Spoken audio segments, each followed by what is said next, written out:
You know, Mm-hmm. who am I? Oh here yeah, for? and Scott, I just got 15 acrylic sign holders, Did you? and Nice. yep. Oh, listen, Mm-hmm. that is a game changer. Like, you know what we were doing before? We had our thermal printer for when, for we do our eBay sales as well, where we print off our shipping labels. So Mhm. we have a little template, and then it comes on a sticky piece of sticker, but you can only fold back a corner of the sticker, because if you put that on an appliance, you're gonna have to sand it off.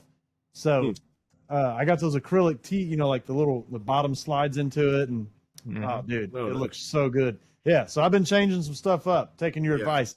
Heck Showroom yeah. presentation is huge. Oh, like man. Absolutely. Unreal. like Unreal. we try and bake it into like our people whenever they walk in, because I was there when you came by, Gabe. Yes, it was me. It was okay. It was Scott's. It was Scott's new place. It was Scott's new retail location. So like when the customer walks in, like it's one thing that we teach our salespeople is like their initial interaction is so important for you to greet them, smile, like their initial reaction, like back against the door. Like you can do this process.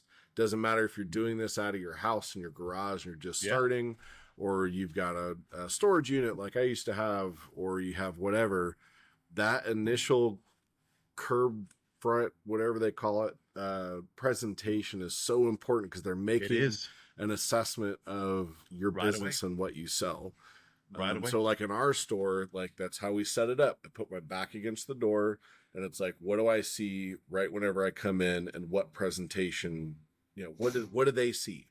And just make sure it's just perfect. The rest of the store we're still working on, but for sure that entrance is like so important. Oh yeah, it's like wow. You think that you walk in, and you think to yourself, hold up a second. These guys have the same pricing as Joe down the road, but Joe's whole outfit is in shambles. Like I don't feel comfortable shopping at Joe's because this other nice new outfit up the street the presentation is unreal. And they run a tight shop. They run a tight operation. No funny smells. Everything looks legit. You're like, what's the cash here? It's pretty nice. Our store. Yeah, I was actually. But yeah, no, it's super important, because like the way that the organization, the cleanliness of what you do is a reflection of like your entire business.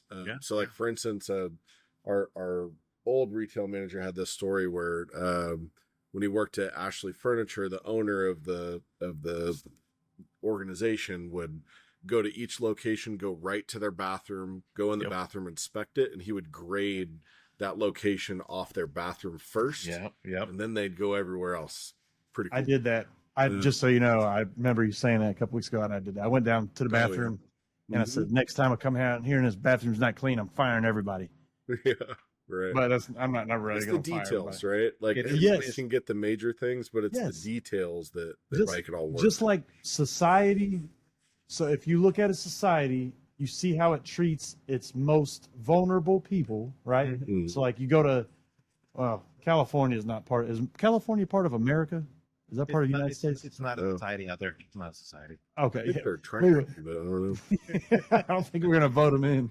So, but you find, like, you see how somebody treats their most vulnerable part, right? So like you see how they treat your homeless. If they just brush them off to the side, I'm just saying you take that in perspective. How you do your store. You find the least, whatever, the least. Whatever that word is I'm looking for, that you want to go, the least desirable, and you see how they take care of that. How do you deal with the issues? How do you deal with the problems, like the small things? And if you can handle those, or you can handle the fine-tuned details, it's a reflection of your character or the rest of the organization. So no, I think it's a good eye opener, because if I ever do decide to do a storefront, it's like, well, I'm seeing what's professional, what is not. And in the past, when I did have, like auto repair, I would say my second shop was presentable. Walk in, it looked good. The office looked good. I was actually selling washers and dryers around the corner from the little office space, and that all also looked good. So, and even the garage right now, I'm working out of the garage. If I know someone's coming over, I'll dust off the machines, sweep the floor real fast. If there's a machine that's been taken apart, I'll kind of put it around the corner so no one sees it. Yeah. So I try to keep it looking nice, because I want that customer confidence. Man, want Yep. I wish you guys could see I actually have videos. You see my first storefront. the old Casano's Pizza. It was great though. But I made more money there. I've looked back through all my statements, and there was what I think 1 month. It was a January, and it was like 16,000 in a January in that little rinky-dink storefront, and that's when I did. Yeah, and I was doing all the deliveries. That would be good still if 16,000 a month here is good. That ain't bad. That is not bad. Yeah. Yep. Yeah. But we're getting better, and the thing is, this is the most important part is, people have a big problem with when they think they know something. A lot of people get this definitive mindset where they know something, that's the way it is, and I don't got to take nobody else's advice. I've been doing this, I've been doing this for 3 years. Why the F would I listen to Scott? Well, clearly the difference in us, we have the same goals, but Scott has achieved his goals a lot better than I have because we have a different machine that we're working with, right? So I'm getting stuck in the gears because there's no grease in it. Well, Scott's already got the understanding, so that's why if I model myself around what Scott's doing, I'm probably going to get to where Scott's at. So that's the one thing I've learned in life is to live. I grew up learning all my lessons the hard way because I thought that's just how you're supposed to do it. Turns out it don't hurt as much if you take somebody else's lessons